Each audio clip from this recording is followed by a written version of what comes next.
Town vending committee TVC द्वारा National Association of Street Vendors of India NASVI 90 के दशक में पूरे भारत में स्ट्रीट वेंडर्स को बड़े पैमाने पर उजाड़ा जा रहा था। इसी समय स्ट्रीट वेंडर्स के लिए एक राष्ट्रीय नीति सहित बड़े बदलाव लाने के लिए नासवी को एक नेटवर्किंग संगठन के रूप में स्थापित किया गया। नासवी ने पूरे देश से स्ट्रीट वेंडर संगठनों को एक साथ लाकर यह विचार विमर्श करना शुरू किया कि एक अच्छी नीति में क्या क्या प्रमुख बिंदु होने चाहिए एवं उनकी सलाह से एक अच्छी नीति बनाई। वेंडिंग हॉकिंग जोन की अवधारणा प्राकृतिक बाजार की अवधारणा के रूप में सामने आई।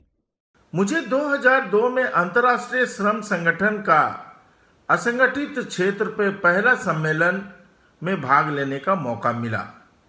श्रमिकों के विवाद निवारण के त्रिपक्षीय संरचना नियोक्ता श्रमिक सरकार से रूबरू हुआ, परंतु एक सवाल आया, उन असंगठित क्षेत्र के मजदूर जैसे रेहड़ी पटरी वाले स्ट्रीट वेंडर्स का क्या, जिनके नियमन में कई किरदार अलग अलग भूमिका निभाते हैं, जैसे म्युनिसिपैलिटी, पुलिस, जमीन प्राधिकरण, RWAs, ट्रेडर्स एसोसिएशंस इत्यादि। अतः हमने टाउन वेंडिंग कमेटी या नगर विक्रय समिति की अवधारणा को प्रस्तुत किया, जो नगर निकाय के स्तर पे स्ट्रीट वेंडिंग के लिए, रेहड़ी पटरी के लिए एक बहुपक्षीय संवाद एवं समझौता मंच है। टाउन वेंडिंग कमेटी, जिसे लोकप्रिय रूप से टीवीसी के नाम से जाना जाता है, को 2004 में शहरी फेरे वालों की राष्ट्रीय नीति में शामिल किया गया था। कई राज्यों में नगर निकाय ने टीवीसी गठित किए।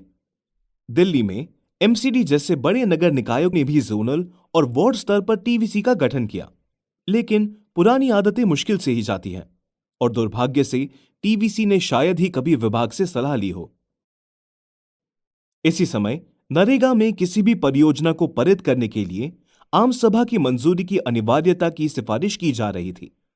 नासवी ने इस विचार को वहां से उठाया और महसूस किया कि यदि टीवीसी की सिफारिशें कानून द्वारा अनिवार्य कर दी जाएं, तो नगर निकायों को इसका पालन करना होगा। चूंकि राष्ट्रीय नीति के कार्यान्वयन ने और अधिक मुद्दों को जन्म दिया, नासवी ने स्ट्रीट वेंडर्स के लिए एक कानून बनाने की मांग शुरू की, जिसमें राष्ट्रीय स्तर पर 2004 के कार्यान्वयन के अनुभवों को शामिल किया गया। स्ट्रीट वेंडिंग कानून 2014 में लागू किया गया। इसमें कई प्रगतिशील विशेषताएं हैं, लेकिन यहां हम टीवीसी पर ध्यान केंद्रित करेंगे।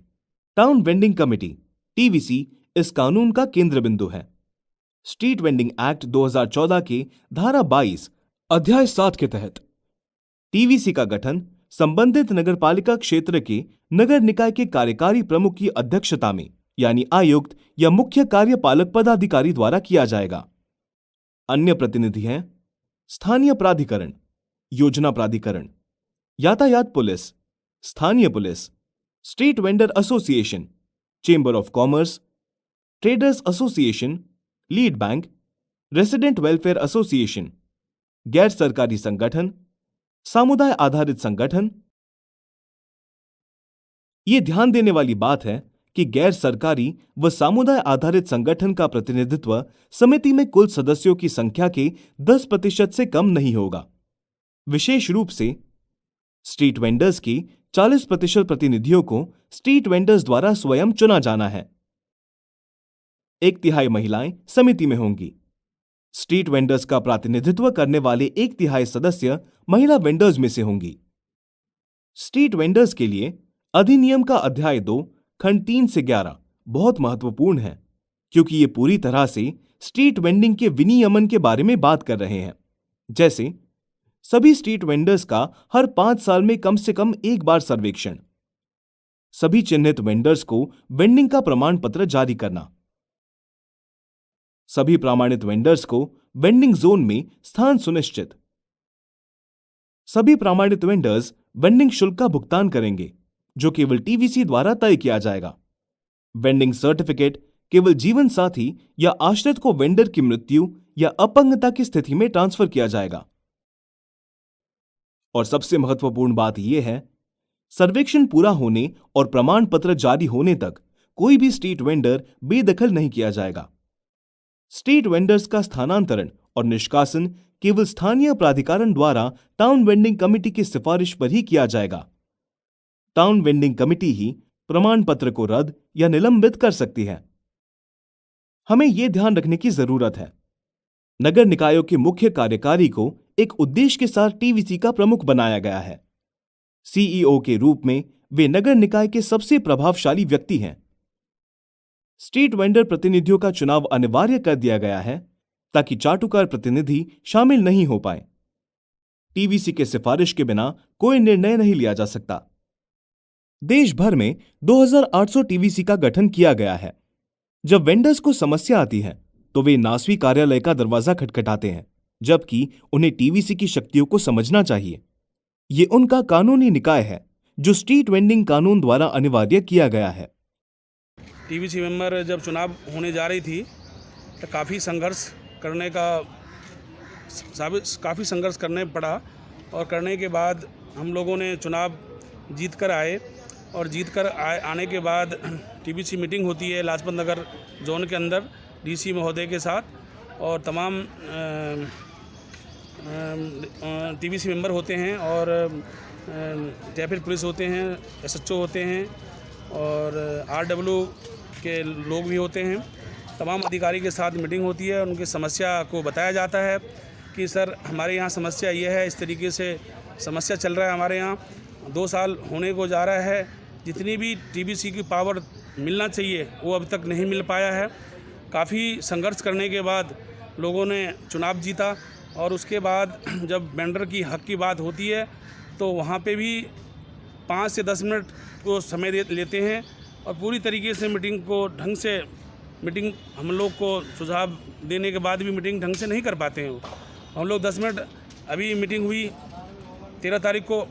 मैं केवीसी मेंबर हूँ और लाजपत नगर से हूँ मैं, और मीटिंग होती है लाजपत नगर में तो मैं जाती हूँ वहाँ पे। रेडी पटली वालों का मैं कोई पुलिस वाले ये तंग करते हैं तो मैं वहाँ पे चर्चा करती हूँ जाकर नहीं मीटिंग में। लंबे समय से नगर निकाय हमारी जानकारी के बिना ही हमारे बारे में निर्णय ले रहे हैं। टीवीसी हमें अपने भाग्य का फैसला करने के लिए एक दुर्लभ अवसर प्रदान करती है। नासवी के एक लंबे संघर्ष के बाद इसे कानून द्वारा अनिवार्य कर दिया गया है। टीवीसी की सफलता केवल हमें स्ट्रीट वेंडिंग के ठीक ठाक से करने में मदद करेगी, बल्कि स्ट्रीट वेंडिंग के बहुपक्षीय विनियम के लिए दुनिया को एक नया रास्ता दिखाएगी। जब हम लोगों को टीवीसी के बैठक के लिए आमंत्रित करता है तब हम लोगों को मीटिंग के एजेंडा के ऊपर जोर देना चाहिए और जब एजेंडा मिलेंगे तब एजेंडा के ऊपर हम लोग के साथी के साथ चर्चा करना चाहिए और सबका सहमति होने के बाद ही मीटिंग में जाना चाहिए। मीटिंग में उपस्थित होने के तुरंत ही हस्ताक्षर ना करें। जब मीटिंग खत्म होंगे तब कार्यवाही पढ़ने के बाद ही माइनस के पुस्तक में हस्ताक्षर करें। अब प्रदेश, देश, शहर के पथ विक्रेताओं को कोर्ट जाने की आवश्यकता नहीं है। अगर पथ विक्रेता कोर्ट जाते हैं तो कोर्ट निर्देशित करेगा पथ विक्रेताओं के लिए कि आप नगर विक्रय समिति में जाकर आप अपनी समस्याओं को रख सकते हैं। तो अब पथ विक्रेताओं का पहला काम बनता है कि अपनी समस्याओं को अपनी नगर विक्रय समिति में दमदारी के साथ में रखनी होगी और अपना हक वहां से लेना होगा। नगर आयुक्त और पुलिस प्रतिनिधि जिनसे हम अतीत में डरते थे, आज वो टीवीसी मीटिंग में बैठकर वेंडरों के साथ मीटिंग करते हैं। वेंडर्स को अपने मुद्दे को हल करने के लिए इस मंच का उपयोग करना चाहिए। जब तक हमारे मुद्दों का हल नहीं किया जाता तब तक मीटिंग में हमें मिंट बुक पर साइन नहीं करनी चाहिए। टीवीसी से बाहर मुद्दों के हल करने के बारे में मत सोचो। टीवीसी ही हमारे मुद्दों का हल एक ही मात्र अंतिम मंच है। ध्यान रखने वाली महत्वपूर्ण बातें। टीवीसी की बैठक में आयुक्त या मुख्य कार्यकारी अधिकारी की भागीदारी पर जोर दें। बैठक का लिखित एजेंडा मांगे ताकि आप मीटिंग के लिए अपनी तैयारी कर सकें। बैठक की कार्यवाही पुस्तिका को पढ़े बिना हस्ताक्षर न करें। आप ये सुनिश्चित कर लें कि पुस्तिका में वही बातें लिखी हैं जिस पर आपकी सहमति है। आम सहमति के लिए अन्य टीवीसी सदस्यों के साथ बैठकर सामान्य मुद्दों पर सहमति बनाएं। याद रखें कि टीवीसी की सिफारिश के बिना नगर निकाय द्वारा स्ट्रीट वेंडिंग पर कोई निर्णय नहीं लिया जा सकता। बैठक के अंत में अगली टीवीसी के लिए बैठक की तारीख तय करें। टीवीसी हमारे लिए बातचीत का अंतिम अवसर है। आइए हम इसे मजबूत और प्रभावी बनाएं।